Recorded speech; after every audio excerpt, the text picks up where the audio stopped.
Uncle Tony had always been a man of the land, tending to his sprawling ranch that hugged the US-Mexico border. It was a quiet life, mostly spent checking fence lines and making sure the cattle stayed where they were supposed to. But one day, while making his usual rounds, Tony came across something unusual.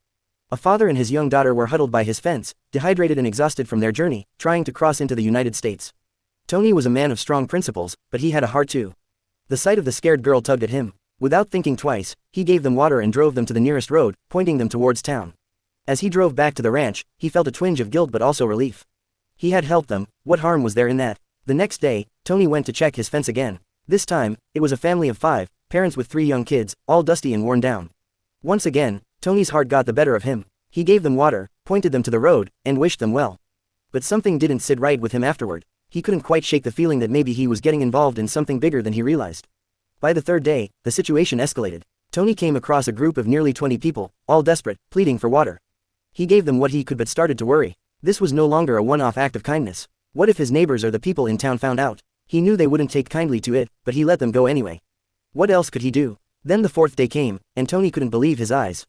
A convoy of about 50 people trudged toward his ranch. Some of them were in bad shape. He learned later that a few hadn't survived the brutal conditions they'd crossed through. He handed out water, but now a deep fear crept into his gut. How long could this go on? By the end of the week, hundreds of people had passed through his land, and Tony's peaceful ranch had become an unintentional waypoint for migrants. He kept giving them water and helping where he could, but the sheer numbers were overwhelming. Soon, the town began to buzz with stories. Drugs were making their way across the border more easily. Dark rumors of human trafficking surfaced, women and children taken against their will.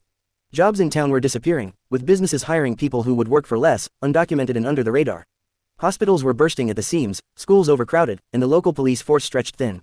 The strain on the system was becoming impossible to ignore. Tony kept to himself, but the weight of what was happening gnawed at him. What had started as compassion for a thirsty family had spiraled into something far beyond his control. The town was changing, the country was changing, and every day more people crossed his fence. The numbers swelled to a staggering 50,000 people per day. It was like a flood that couldn't be stopped. Tony sat on his porch one evening, looking out over the land he loved, asking himself and anyone who would listen, what was the answer?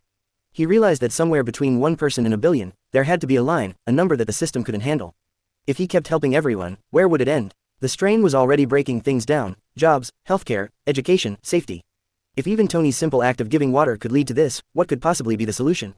As the sun dipped below the horizon, Uncle Tony stared out into the vast desert, knowing the problem was bigger than him, bigger than a ranch, bigger than a country. And yet, somewhere in that dusty borderland, the question remained unanswered, lingering like the desert heat: where do you draw the line?